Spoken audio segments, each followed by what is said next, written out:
पुण्यातल्या खडकवासला इथं आज राष्ट्रीय संरक्षण अकादमीच्या 150व्या तुकडीचा दीक्षांत समारंभ पार पडला. निवृत्त IPS अधिकारी किरण बेदी यावेळी प्रमुख पाहुण्या म्हणून उपस्थित होत्या.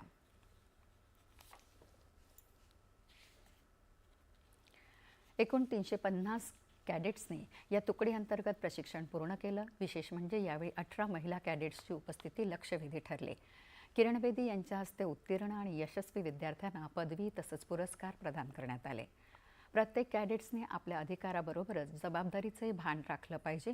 विश्वास, संयम आणि समर्पण हे सारं देशासाठी असलं पाहिजे. देशाच्या संरक्षणासाठी आपलं सर्वस्व पणाला लावलं पाहिजे असं मत किरण बेदी यांनी यावेळी व्यक्त केलं.